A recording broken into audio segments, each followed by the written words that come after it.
매주 월요일 주말 동안 있었던 뉴스를 정리하고 새로운 주간 뉴스를 미리 살펴봅니다. 발빠른 뉴스와 깊이 있는 해석이 있는 일석이조 시간입니다. 박원석 전 의원, 김준일 뉴스톱 수석 에디터와 함께합니다. 어서 오십시오. 안녕하십니까. 네. 참 이게 정치권은 정말 한 치 앞을 내다볼 수가 없네요.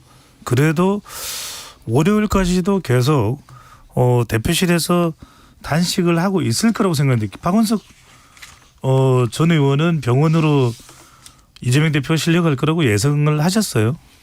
어제 한 차례 119가 출동을 했다가 이재명 대표가 거부 의사를 밝혀서 돌아갔는데요. 굉장히 좀 위급한 상황이었다는 건 이제 충분히 짐작 가능하고요. 네. 아마 이제 현장에 있던 민주당 의원들이 도저히 안 되겠다 판단을 해서 응급한 조치를 취한 것 같고, 일단 의식이 없는 상태는 아니고 의식은 있다고는 하지만 모든 수치가 정상이 아닐 겁니다. 지금 19일 단식을 했기 때문에. 그래서 이제 회복 치료를 받는다고 하는데 이재명 대표가 아직도 단식 의사를 유지하고 있다. 지금 단식이 중단된 게 아닌 거죠? 그렇죠. 병원에 가서도 이어가겠다는 의사를 갖고 있는 것 같은데 그렇게 하지 않았으면 좋겠고요. 일단 병원에 가서 식염수 투입도 하고 하면은 위급하지는 않겠지만 그래도 어쨌든 사람이 뭘 삼켜야 이게 살 수가 있지 않습니까? 충분히 이재명 대표의 의지는 보였다고 생각하고요. 이쯤 이제 몸을 좀 추슬러서 다른 방법으로 본인이 의지를 좀 이어가야 되지 않을까 싶습니다. 네. 민주당에서는 긴급 의총을 열어서 몇 가지 이제 논의 사항과 함께 이재명 대표의 단식도 중단해야 될 것이라는 이야기하는데 지금 이제 병원까지 실려간 상태입니다. 김준일 수석 에디터가 보기에는 민주당에서 해법을 좀 풀어낸다면 어떤 해법이 어떤 시도가 가능할까요? 그러니까 예전에 좀 사례를 말씀을 드릴게요. 이거랑 굉장히 비슷한 유사한 사례가 1983년에 이제 김영삼 총재가 이제 단식을 했던 거예요. 그때도 김영삼 총재가 병원에 실려갔습니다. 그러니까 굉장히 유사한 게 김영삼 총재가 그때 얘기를 요청을 했던 게 이를테면은 대통령제, 직선제, 개헌. 이거 전두환 정권이 받아들일 가능성이 거의 없는 것들을 요구를 했어요. 그러니까 이거는 큰 틀에서 보면은 이제 민주화 운동을 촉진시켰다. 이렇게 죽기 살기로 하겠다. 이런 이제 단식이었고, 당시에 여권이나 정부에서 했던 것도 지금하고 굉장히 유사해요. 예를 들면은 지금 여러 가지 조금 비판, 조롱 이런 게 있잖아요. 그러니까 예를 들면은 대통령실 관계자가 누가 단식하라고 했냐? 동아일보에 이렇게 해가지고 좀 민주당이 격앙됐는데 당시에 83년에 같은 경우에는 그때 김영삼 총재가 병실에 실려갔거든요. 근데 병실 앞에 와가지고 불고기를 구워 먹었습니다. 안기부 직원들이. 이런 일이 있었어요. 그러니까 제가 직접적으로 비슷하다고 하는 건 아니지만은 양쪽에 거의 타협이 당시 없는. 전해진 보도 내용이 그런 것이죠. 그렇죠. 네. 이건 많이 알려진 거니까요. 네.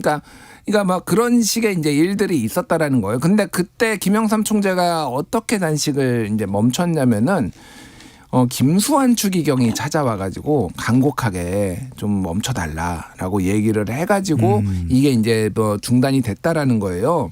그렇다고 본다라면 지금 꼭 비슷하게 갈지 안 갈지는 모르겠습니다만 민주당 분들이 이거를 얘기를 해가지고 들을 것 같지는 않아요. 제가 보기에는 이를테면은 민주당의 의원들이 얘기를 하거나 그래서 조금 문재인 전 대통령 방문 이야기도 있던데요. 예, 그러니까 제가 그래서 소위 말해서 더 윗어른, 원로 이런 분들 계시잖아요. 사회적으로 존경받는 분들, 이런 분들이 찾아와서 좀 단식을 중단할 것을 요청해야 되지 않냐 이렇게 생각이 드는데, 저는 이재명 대표 이게 사회적으로 아니면 정치적으로 어떤 평가를 받든 이재명 대표의 단식의 진정성은 어느 정도 이제 보여줬다고 생각을 하고, 다만 저는 김영삼 총재의 23일은 넘어설 것 같습니다.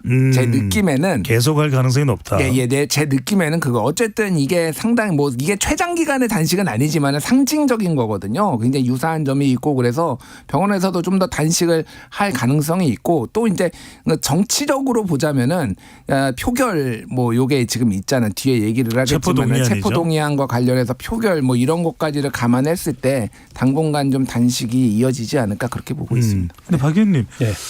지금 김기현 국민의힘 대표는 이 이재명 대표의 단식에 대해서 건강을 회복하는 대로 적시 여야 대표회담을 열고 민생에 대한 치열한 논의를 하자 이렇게 단식 중단을 요구하는 SNS는 매체는데 찾아가지는 않습니다. 근데 찾아가지 않는 가장 큰 이유는 뭡니까? 어떻게 찾아갑니까? 대통령실이 저렇게 눈을 치켜뜨고 있는데. 그 대통령실 입장에서는 이재명은 범죄자고 그리고 민주당은 이제 상대할 수 없는 그런 국정 운영의 발목을 잡는 세력이고 이른바 이제 공산 전체주의에 맹종하는 이런 세력인데 어떻게 당대표가 찾아가겠어요? 찾아가면 거기에 이제 부안해동하는 사람이 되잖아요. 그러니까 저는 뭐 오늘 한동훈 장관이 그런 얘기를 했더라고요. 그 저런 식으로 피의자들이 다 단식하고 뭐 마치 이제 때를 쓰면 그러면 이제 사법 절차가 거기에 좌우돼야 되냐라는 식으로 얘기를 했는데 이제 그런 게 지금 본심이죠. 여권에. 그러니까 이게 이제 단식이 오래되고 또 그에 대해서 조롱일변도로 대응했던 국민의힘에 대한 비판 여론이 나오고 또 이재명 대표의 건강이 악화되면서 이게 이제 더 악화됐을 경우에 그로 인해서 발생할 수 있는 역풍 이런 걸 차단하고자 일종의 이제 립 서비스를 했는데 별로 진정성은 없어요. 지금까지 뭐 여당도 대통령실도 이재명 대표나 야당하고 대화할 생각이 없었기 때문에 김기현 대표가 SNS로 저렇게 얘기한 거는 다분히 이제 비판적인 여론을 의식해서 일종의 이제 명분 축적용 얘기를 해놓은 거일 뿐이지. 홍준표 시장은 박 의원님 단식 조롱한 것에 대해서 이제 사과까지 했는데 이런 좀 기류가 김기현 대표나 당내 분위기를 좀 바꿔놓을까요? 그렇지 않을 것 같아요. 그건 뭐 홍준표 시장이기 때문에 이렇게 얘기한 거라고 보고 그분 특유의 또 정무적 감각이 발동을 해서 이건 이제 이런 식으로 대응하면 안 되겠다라고 판단을 하고 또 본인이 과거 해놓은 말이 있기 때문에 그에 대해서 사과하고 여권 전체를 향해서 이렇게 대응하지 말자고 얘기한 건데 근데 대통령실의 기류가 워낙 강하기 때문에 그거 눈치 보느라고 누구도 찾아가지 못할 뿐 아니라 내가 뒤질세라 그걸 조롱하고 비난을 해왔던 거죠. 여권 내에서. 저는 그 기류가 여전하다고 보고요. 결국 이게 무슨 대화를 통해서 뭔가 이게 이재명 대표 단식을 멈추게 하거나 접점이 만들어지거나 출구를 열어주거나 그럴 생각이 여권에 전혀 없고요. 그래서 결국 이제 쓰러져서 병원에 실려간 거고 그리고 민주당이 어떻게 해서라도 출구를 만들어야 된다 이런 얘기를 하는 건데 아까 이제 김영삼 그 전 대통령 시절 그 83년도 했던 단식 예를 들고 그때 이제 김수환 추기경이 와서 말리고 그래서 지금도 누군가 어른이 와서 말려야 되는 거 아니야. 근데 시민사회와 종교계 원로들이 다 가서 말렸어요. 그런데도 그게 계속 되고 있어서 이제 누가 더 이상 말려서 될 문제는 아닌 것 같고. 문재인 전 대통령이 간다고 하더라도 그게 좋은 모습일까요? 중단될 수는 없을 것이다. 저는 그 별로 좋은 모습 아니라고 생각합니다. 그럼 또 현직 대통령의 무슨 개입 얘기가 나올 거고 또 그렇게까지 지금 명분 있는 단식이 아니거든요. 현직 대통령이 전직 대통령이 나서서 뭘 만류를 해야 될 만큼. 그러니까 저는 민주당과 이재명 대표 스스로 결단하고 다른 방법으로 이 상황을 대응하고 싸울 걸 생각해야지 지금 여기서 단식을 더하면 단식을 위한 단식 내지는 그야말로 체포동의안 표결을 의식한 네. 그 표결의 부결을 의식한 단식이라는 평가밖에 남지 않습니다. 네. 그건 별로 좋은 거 아니거든요. 지금 박 의원님이 지적한 그 부분입니다. 자, 검찰이 예상한 것보다는 일반적인 예상을 말씀드리는 겁니다. 더 빨리 이제 구속영장을 청구했습니다. 다음 주면 이제 추석 명절인데 어떤 의미가 담겨 있는 게 회기 중에 체포동의안을 제출한다는 의미. 여기에 또 추석 명절이 상당히 정치적으로 중요한 민심이니까 강서구청장 선거도 있고 추석 민심 때 이재명 대표 이 구속영장 이걸 뭐 밥상에 올리겠다 이런 또 의미가 좀 담겨 있다고 봐야 될까요? 어떨까요? 그러니까 추석 밥상머리에 이재명의 체포동의안 뭐 표결 뭐 요거를 올리겠다라는 얘기는 제가 알기로는 최소 2달 전에 나왔고요. 그거보다도 좀 더 앞서서도 나왔어요. 잠깐만요. 예. 2달 전에 나왔다 무슨 말씀입니까? 아니, 그러니까 그런 얘기들이 가설로 아. 일종의 가설로 그럴 가능성이 있다라는 얘기는 제 기억으로는 그래 2달 전에 나왔습니다. 그래서 이게 새로운 얘기가 아니에요. 사실은 이제 이게 체포동의안이 다시 언제 이제 그러니까 구속영장을 언제 청구할 것이냐를 놓고 대장동 청구한 거 이후로 대장동과 성남 FC 청구한 거 이후로 다시 여러 가지 시나리오 중에 하나가 9월 달에 추석 앞두고 이제 할 것이다라는 얘기가 있었고요. 그러니까 그냥 그대로 된 거예요. 사실 이거에 대해서 근데 이제 검찰의 의도가 무엇이냐 뭐 이렇게 했는데 타임라인을 보면은 그냥 또 납득이 가는 부분이 있습니다. 왜냐하면은 이재명 대표를 소환 조사를 해야지 당사자로 소환 조사를 하지도 않고 영장을 청구할 수는 없잖아요.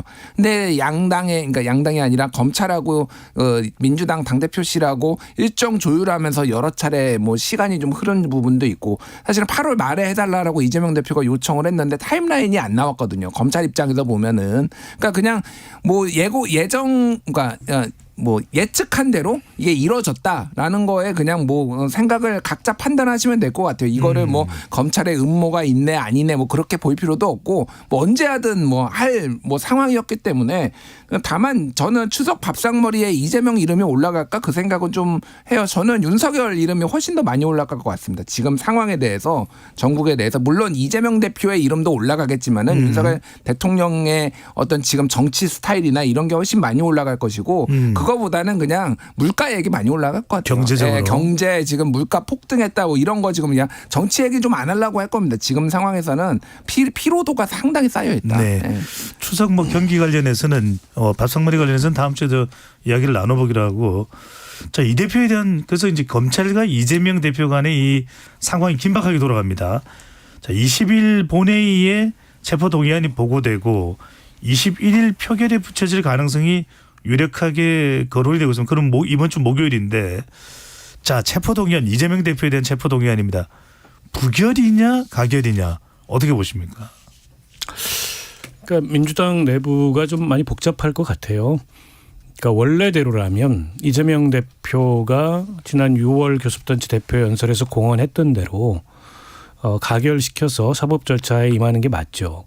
그리고 민주당도 혁신위 그 제안을 수용함으로써 물론 조건부이긴 합니다만 정당한 그 체포영장의 경우라는 조건부가 달리긴 했습니다만 어쨌든 당론으로 불체포 특권 포기를 수용한 거거든요.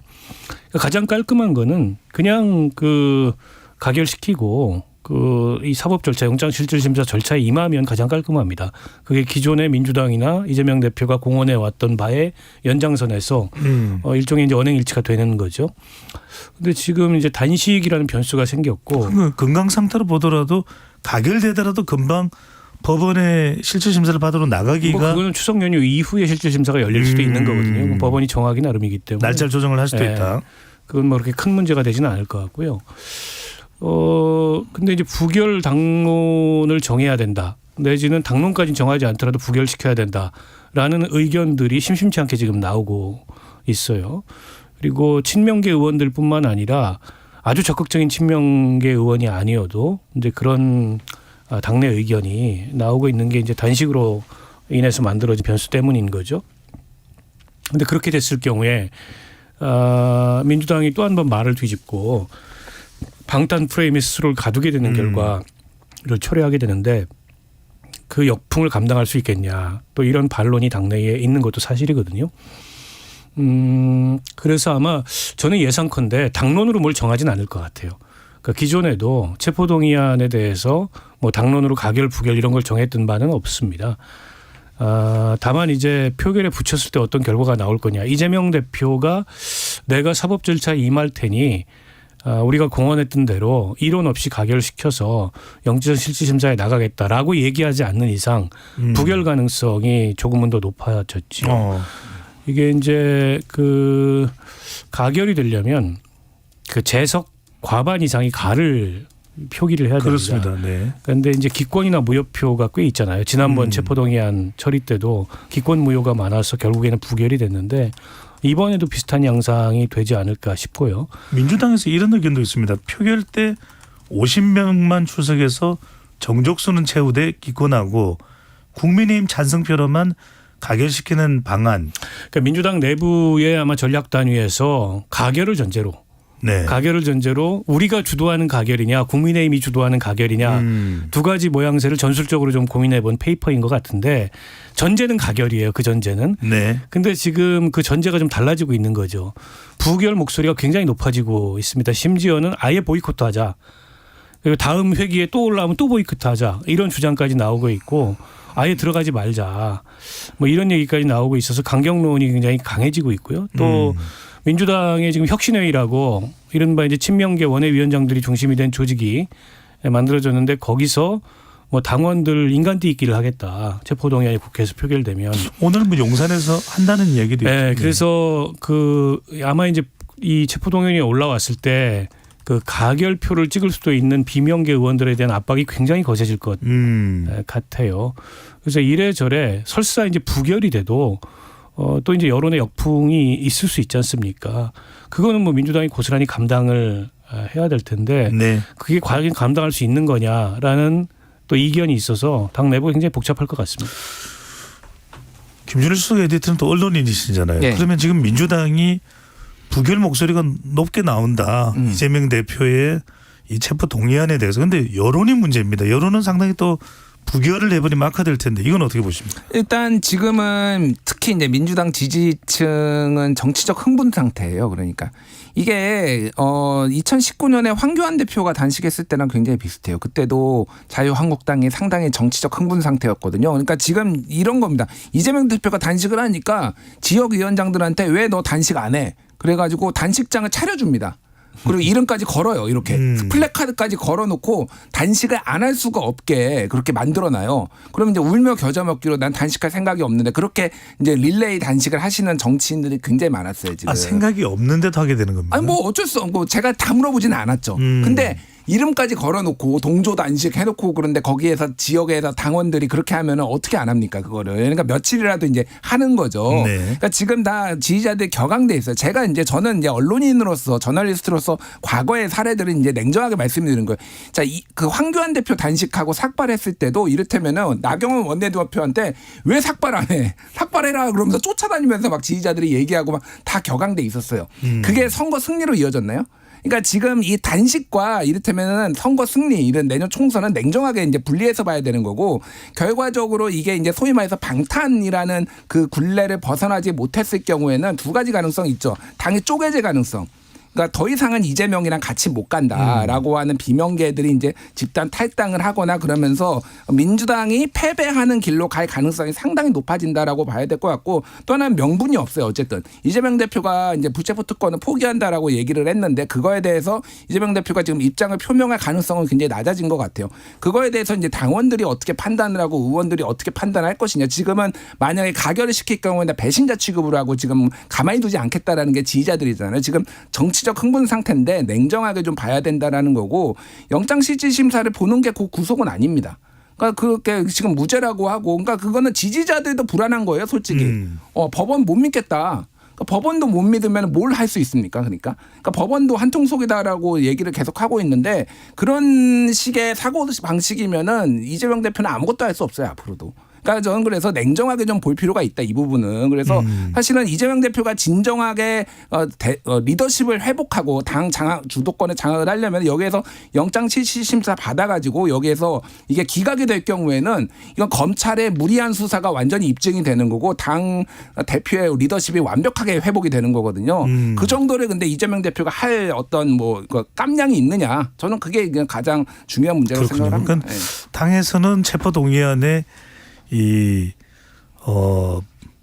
반대 기류가 부결 기류가 있더라도 이재명 대표가 구속영장 실질심사로 본인 스스로가 가야 된다 이 말씀인 거죠. 그러니까 그 얘기를 그래서 그 민주당의 민주연구원으로 추정되는 곳에서 그렇게 했던 게 이게 얼마나 지금 힘들면은 당이 쪼개질 위기까지 있으면은 지금 이 얘기까지 나왔냐라는 거예요. 지금 그러니까 냉정하게 좀 상황을 볼 필요가 있다 이런 말씀입니다. 알겠습니다.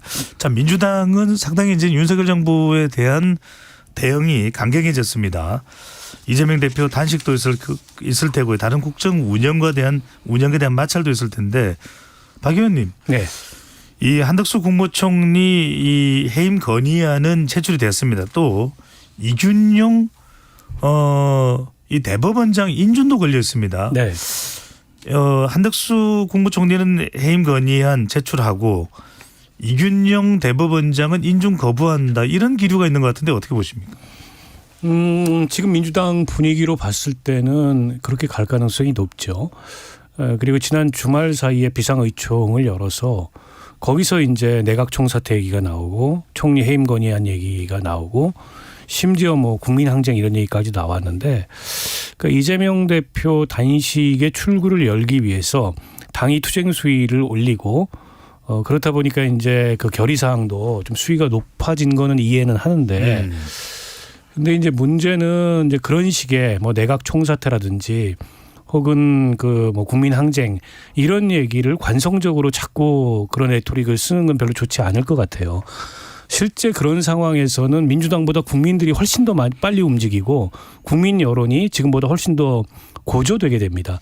과거에 이제 박근혜 탄핵 직전에 사실은 민주당이 가장 늦게 광장에 나와서 가장 늦게 탄핵을 수용했어요. 원래 정치권은 그렇게 움직일 수밖에 없습니다. 근데 지금은 양상이 반대예요.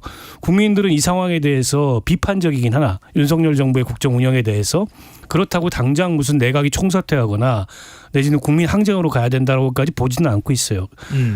그 이면에는 이제 지금 이재명 대표의 사법 리스크나 혹은 민주당의 이 대응 방식에 대해서도 비판적인 여론이 있는 거거든요.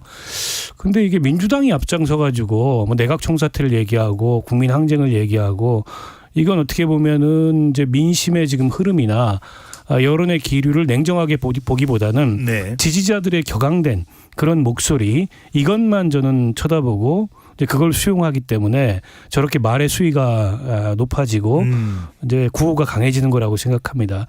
근데 그렇게 좀 냉정함을 잃으면 이 상황에서 윤석열 정부의 저런 일방적이고 꽉 막힌 듯한 국정 운영에 대한 비판과 견제 역할을 오히려 제대로 할 수 없다.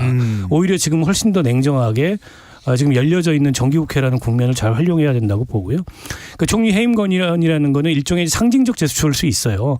현 정부가 워낙에 이제 소통도 없고 대화도 없고 국정 운영을 꽉 막아놨기 때문에 해임 건의안이라는 게 뭐 대통령이 거부하면은 효력을 갖는 건 아니잖아요. 일종의 네. 정치적 제스처일 뿐이지. 저는 뭐 해임 건의안 같은 경우에 통과를 시킬 수도 있다고 봅니다. 다만 여야 간에 이렇게 꽉 막힌 이 정국은 뭐 한 발짝도 나가기 어렵게 되겠죠. 물론 뭐 그렇게 안 한다 그래서 윤석열 대통령이나 지금 여당이 뭔가 전향적으로 대야 관계를 풀기보다는 갈등 일변도로 내년 총선까지 계속 이 상황을 몰고 나가겠다라는 걸로 비춰지기 때문에 야당으로서도 좀 답답하고 마땅한 수단이 없는 건 사실이긴 한데요. 그럴수록 저는 야당이 좀 전략적으로 냉정하게 싸워야 된다. 이제 아까 이제 앞서 물가 얘기도 하고 뭐 민생 얘기도 했는데 지금 경제 굉장히 안 좋거든요. 네. 그리고 내년 총선 앞두고 훨씬 더 안 좋아질 가능성이 높은데 이제 그런 문제에 있어서 좀 실질적인 견제력이나 실질적인 비판 역량을 보이는 게 이게 이 명목상 구호가 센 것보다 훨씬 더 중요한 거 아닌가 싶습니다. 네. 좀 더 냉정한 대응이 필요하지 않겠냐라고 하는 분석을 해 주셨고요. 자, 이번에는 좀 현장과 관련될 수 있는 이야기로 넘어가 보겠습니다. 강서구청장 보궐선거 10월 11일인데 얼마 남지는 않았습니다. 관련한 여론조사가 있습니다. 리얼미터가 지난 11월 12일 양일간 서울 강서구 유권자 800명을 대상으로 강서구청장 후보 지지도를 조사했습니다. 자세한 사항은 중앙선거여론조사 심의위원회 홈페이지에서 확인 가능합니다. 민주당의 진교훈 후보 39.4%, 국민의힘 김태우 후보 28.1%, 이게 오차 범위가 95% 신뢰 수준 플러스 마이너스 3.5%포인트니까요. 오차 범위 밖에서 진 후보가 앞서고 있습니다. 일단 여론조사 결과입니다. 투표가 어떻게 될지는 모르는데 자, 두 분께 먼저 짧게 여쭤봅니다. 김준일 수석 에디트는 강서구 누가 더 유리한 선거가 될 거라고 전망합니까? 아니 그냥 뭐 여론조사에서 나온 대로 봐야죠. 뭐 이거를 복잡하게 볼 필요가 없는데 네. 지금 국민의힘 선거전 지금 하려고 하는 거 보니까 여기 망했구나 그냥 김태우 후보는 망했구나. 일단은 예. 민주당이 유리할 수 있는 선거 구도가 될 것이다. 이거 당연하죠. 뭐 네. 그거는 뭐 말할 거 박원석 의원님, 박원석 의원님은요? 그렇죠. 명분이 없는 선거잖아요. 당연히 민주당이 유리한 선거일 거고 국민의힘은 약간 요행을 바라는 것 같아요. 투표율이 굉장히 낮은 상황에서 야권의 후보가 난립해서 표를 적당히 찢어가지면 그러면 이제 그 반사이익으로 될 수도 있지 않느냐. 근데 이거는 이제 요행을 바라고 선거를 하는 거고 다만 이제 선거 결과에 대한 책임을 누가 질 거냐. 이에 대해서 국민의힘 내부가 굉장히 의견이 분분할 것 같아요. 왜냐하면 김기현 대표는 현 지도부는 끝까지 공천을 안 하고 싶었거든요.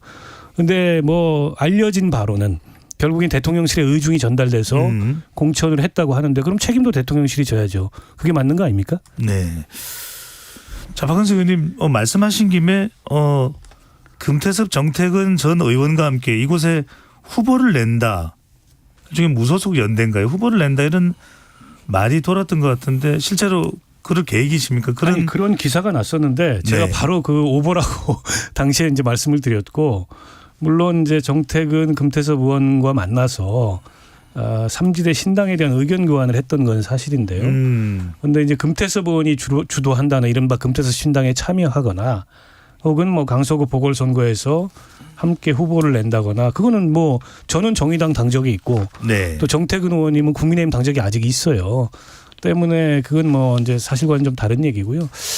아마 금태섭 의원이 지금 주도하고 있는 새로운 선택이라는 당명을 그렇게 정했던데 거기가 이제 창당 발기인들 함과 동시에 강서 재보궐선거에 참여를 하겠다 이런 식의 보도가 있었는데요.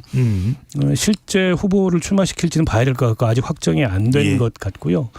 출마를 시켰을 때 어느 정도의 볼륨을 보일지도 좀 미지수입니다. 지금 참고로 이제 그 양당 이외에 여러 이제 군소정당의 후보들이 이 참여해서 선거를 뛰고 있는데 실제 뭐 한 자릿수 이상의 그 지지율을 제가 속해 있는 정의당 후보도 출마를 했습니다만 보이고 있는 상황은 못 되거든요. 이제 이런 상황에서 그 구도를 비집고 이른바 이제 금태섭 의원이 이제 추진하는 그런 신당의 후보가 자리를 잡을 수 있을지 오히려 기존의 정의당이나 진보당 후보보다도 미미한 그런 어떤 이 파워를 보일 가능성도 현재로서는 높다. 저는 그렇게 생각합니다. 네, 알겠습니다. 요거 짧게 하나만 말씀드릴게요. 네, 짧게 좀 부탁드립니다. 강민구 국민의힘 수석 대변인이 이번 선거는 민주당에 대한 심판이자 조국에 대한 심판이다 이렇게 얘기를 했거든요. 언제적 조국입니까 지금? 아니 이러면 망해요 지금. 그러니까 제가 진짜 좀 간단히 팁을 말씀드리면은 화곡동이 우리나라에서 두 번째로 인구가 많은 동이거든요. 예, 여기에 빌라 다세대가 굉장히 많아요. 여기 재개발 공약 거는 게 훨씬 낫습니다. 그러니까 지금 이념 전쟁으로 이거를 끌고 가겠다. 조국에 대한 심판, 조국은 이미 거의 심판받고 1심에서 유죄 나고 조국에 관심 없습니다. 지금 윤석열 심판이 훨씬 더 먹혀요. 여기에 심판론으로 양대 강으로 문튼다. 아 정말 누가 전략을 짜는지 좀 한심하다. 예. 지역 현안이 더 효과적일 수 있고 강서구 보궐선거는 아직까지는 우리가 뭐 결과를 예단할 수는 없습니다. 그냥 전망 차원에서 분석을 한번 해봤고요. 자 마지막으로 요거 간단하게 두 분께 여쭤보고 오늘 마무리를 하려고 하는데 문재인 정부의 통계 조작 의혹입니다. 자 일단 뭐 서로 여야가 완전히 정반대 의견입니다. 그러니까 여당에서는 이게 뭐 선거 조작이고 완전히 이 문재인 정권에서의 그 소득주도 성장의 그 실패를 가리기 위한 것이다. 야당에서는 전혀 아니다. 이걸 또 끄집어내서 문재인 정권 또 흠집내기냐. 먼저 박은석 의원은 어떻게 보십니까? 뭐가 가장 중요한 쟁점입니까? 아니 관건은 실제 조작이 있었느냐 여부가 확인이 돼야 될 것 같아요. 네. 지금 중간 감사 결과를 가지고서 얘기를 해야 되는데 감사원에선 발표는 조작 의혹이 있다 이렇게 보고 있는 거죠. 그리고 검찰에 수사 의뢰를 했는데요. 수사 결과를 봐야 될 것 같고 근데 이 정부의 감사원 특히 이제 유병호 사무총장이 워낙에 정치적인 그런 모습을 보이고 있어서 이번 이제 이 중간 조사 결과, 중간 감사 결과 발표에 대해서도 그런 의혹의 눈길을 지우기 어려운 게 사실이고 서해 공무원 피살 사건 그것도 중간 그 감사 결과 발표해가지고 떠들썩하게 정치 쟁점화 시켰는데 감사위원회 의결이 아직도 안 나왔어요. 그리고 그 관련해서 공수처가 지금 감사원에 대한 수사에 착수했습니다. 이 감사원법을 어긴 이 불법 감사가 있었다라는 혐의를 두고 있는 거거든요. 네. 때문에 이게 이제 정치적인 공방이 있을 수밖에 없고 만약 사실이라면 만약 이제 통계 마사지 통계에 손을 댄 게 사실이라면 그거는 중대한 범죄죠. 범죄가 될 수 있다. 그렇다면은 뭐 그건 변명의 여지가 없다고 봅니다. 네. 예. 조작이라는 단어에 대해서 좀 온도차가 있는 것 같아요. 그러니까 민주당 쪽이나 이제 문재인 정부 때 분들은 이거 조작이 가능하지 않다라는 건데 지금 이제 일단 감사원에서 나온 발표가 어느 정도 사실이라면은 뭐 조선일보 보도도 그렇고 이게 부동산원 노조가 집단 반발을 해가지고 이거에 대해서 제보를 했다라는 거예요. 그러니까 정부의 압력이 중간에 이를테면 통계 지금 매 주간 집계를 하고 있는데 부동산 네. 시세 가격 이거 어떻게 됐는지 가져와 봐라라고 하는데 중간에 가져 보면 안 되거든요. 원래 뭐 이런 거라든지 상당히 압박감을 뭐 느껴가지고 국토부에서 부동산원한테 예산이 내년 예산 어떻게 될지 뭐 이런 얘기까지 했다라는 걸 보면은 이거에 대해서 부적절함에 대해서는 저는 확실히 있다라고 봅니다. 그러니까 워낙 부동산 문제가 민감하니까 이거에 대해서 조금 최대한 좋게 이제 뭐 뭔가를 이제 좀 결과를 끌어내려고 한 건데 이거를 이제 조작으로 볼 것이냐 말 것이냐는 좀 다른 차원의 문제라고 보는데 항상 보면은 좀 이 감사원이 중간 결과 발표한 거는 거 박원순 의원님도 얘기를 했지만은 너무 정치적으로 뻥튀기 되는 부분들이 있어요. 그래가지고 그거는 조금 두 가지는 좀 분리해서 봐야 되지 않을까 그렇게 보여집니다. 알겠습니다. 이 통계 조작 의혹 논란도 상당히 정치권의 파장으로 이어지지 않을까 더 지켜보도록 하겠습니다. 김준일 뉴스톱 수석 에디터 박원석 전 의원과 함께했습니다. 두 분 말씀 잘 들었습니다. 감사합니다.